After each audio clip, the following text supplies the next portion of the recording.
Assalamualaikum warahmatullahi wabarakatuh. Bismillahirrahmanirrahim. Hamdan wa syukran lillah ya rabbal alamin. Bapak-bapak, ibu-ibu dan saudara sekalian, adik-adik, para remaja, semoga kita memastikan diri menjadi kader terbaik bangsa, negara, dan agama. Marilah kita bersyukur kepada Allah Subhanahu wa Ta'ala. Allah telah memberikan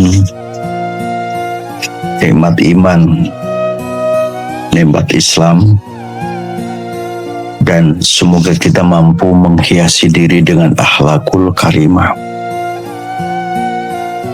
Semoga kita masing-masing diberi kemampuan oleh Allah untuk menghiasi diri dengan akhlakul karimah. Marilah kita lanjutkan satu kajian nikah menurut pandangan ulama yang kita sebut kaulul ulama. Ngaji kepada ulama itu sangat penting, sangat penting. Kita mengaji Al-Quran tidak mungkin akan tahu isi kandungan Al-Quran, apalagi di zaman sekarang. Pasti ngaji kepada ulama. Kita juga begitu, tidak akan tahu makna satu hadis kalau kita tidak belajar kepada sang guru, kepada ulama. Nah, ulama itu dari segi kedudukannya dalam satu kajian ilmu pengetahuan adalah memberikan penjelasan teknis, ya, memberikan penjelasan secara rinci bagaimana apa yang dimaksud dengan pernikahan. Itu ulama yang menjelaskan apa itu nikah, apa itu pernikahan, apa itu perkawinan. Itu ulama yang menjelaskan definisinya dan bagaimana tata cara nikah. Itu ulama yang menjelaskan. Karena itu di zaman hidup saat ini yang kita sebut sebagai zaman milenial dan akan datang apapun namanya, itu masih sangat butuh terhadap para ulama. Itu sangat butuh kepada para ulama, butuh pada ulama, ya. Sama dengan dalam dunia pendidikan, murid itu pasti butuh kepada guru, pasti, ya. Pasti murid itu butuh pada guru pendidikan dasar dan pendidikan menengah. Dosen itu juga butuh, mahasiswa itu butuh kepada dosen yang memberikan pengantar ilmu pengetahuan. Mahasiswa pada program sarjana, program magister, program doktor sekalipun sangat butuh kepada dosen. Di mana letak kebutuhannya? Profesor melahirkan doktor, doktor melahirkan magister, magister atau lulusan S2 melahirkan program sarjana, lulusan program sarjana melahirkan pendidikan TK, RA, sarjana melahirkan lulusan SD, MI, guru sarjana melahirkan SMP, SMA, MTS, madrasah aliyah. Dalam pendidikan pesantren, para santri sangat butuh kepada kiai, sangat butuh keilmuan dan keteladanan kehidupan sang kiai, sang ulama. Karena itu dalam kajian nikah, ulama memberikan penjelasan teknis. Ini penting ngaji. Apa yang kami baca ini juga merupakan karya ulama. Salah satunya memberikan satu pengertian bahwa an-nikahu lughatan ad-dhamm wal jam'u. Nikah adalah berkumpul. Ya. Nikah secara bahasa itu berkumpul.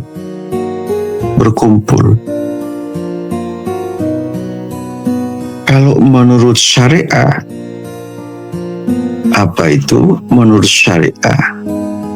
Wa syar'i aqdut taswiju. Kalau menurut syara adalah akad pernikahan. Ini pendapatnya ulama. Kalau dibaca lengkap teks Arabnya itu an-nikahu lughatan ad-dhamm wal jam'u aw ibaratun anil wati wal aqdi jami'an wa huwa fi syar'i aqdut taswiji. Maka yang dimaksud nikah menurut bahasa berkumpul. Menurut syariat adalah akad pernikahan.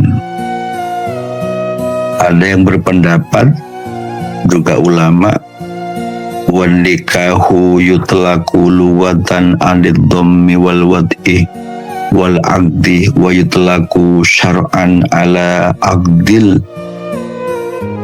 mustamilin alal arkani wasyuruti.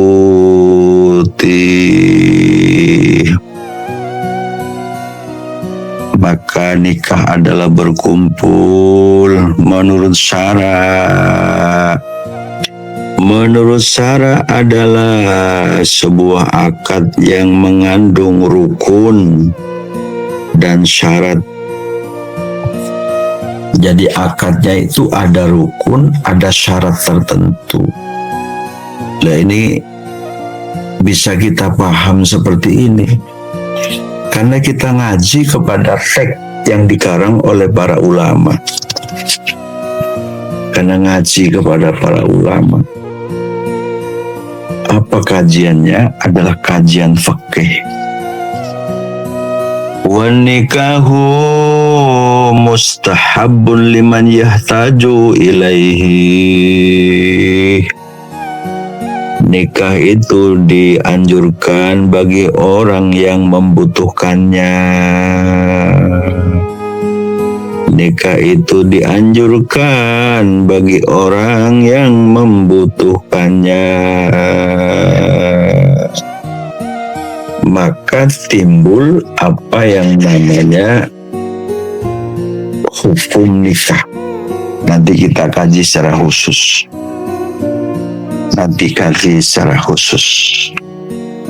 Nah, ulama memberikan seperti apa rukun nikah itu. Ini harus tahu kita ya. Makanya tadi saya menyampaikan bagaimana tata cara nikah itu ulama yang menjelaskan.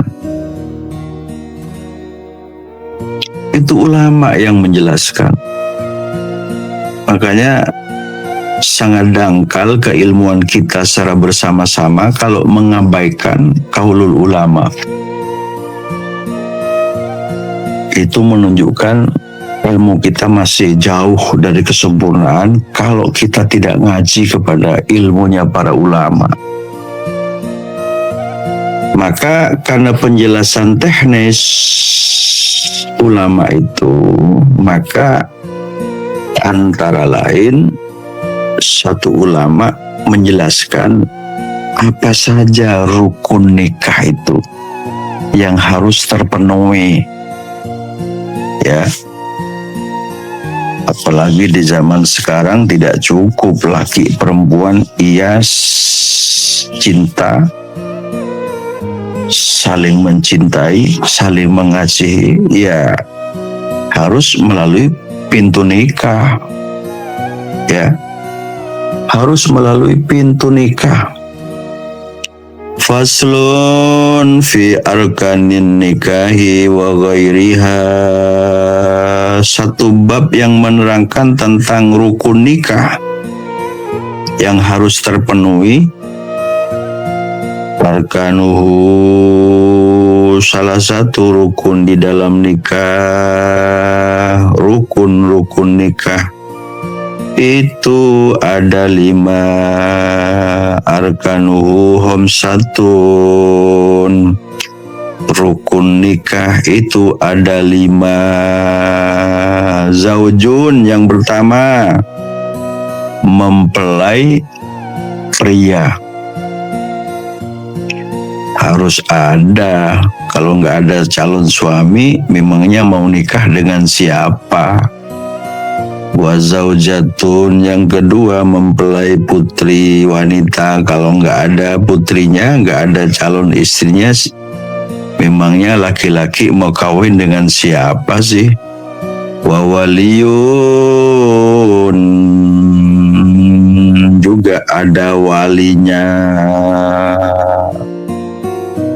Ada mertua, ya mertua itu ya orang tua kita, ya.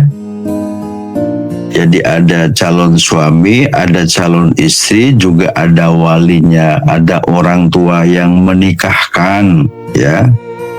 Ada bapak calon istrinya yang mengawinkan. Kalau bapaknya tidak ada, ya saudara bapaknya. Begitu seterusnya, siapa calon walinya. Wasyahidani, yaitu 2 saksi. Supaya kawin tuh ya diketahui tetangga, supaya kumpulnya andai kata duduk bersama-sama, pergi bersama, boncengan bersama, bahkan tidur bersama. Kalau sudah ada saksinya, oh orang sudah tahu, oh berarti itu sudah nikah, sudah sah, itu sudah suami istri. Wasiwatun, juga ada siwat ijab qabul. Nah, ini maksud saya, ya. Bagaimana tata cara nikah itu, ya. Maka di dalam rukun nikah, maka hadir suami istri, orang tua wali, ada saksi, apalagi disaksikan sesama tetangga. Luar biasa. Mengundang pada saat walimatul ursyih nikah, ya. Maka di situ terjadi ijab qabul, ya, biasanya. Dan itu memang sudah kita saksikan, kita dengarkan ijab qabul itu. Seperti ungkapan siwat, salah satunya mertua membacakan siwatnya akad nikah, atau orang tuanya menyerahkan kepada kiai atau siapa yang dipercaya, diserahkan untuk dinikahkan. Maka calon suami maka mengucapkan ijab qabul. Saya terima nikahnya si Fulan bin Fulan dengan mas kawin mobil Alphard.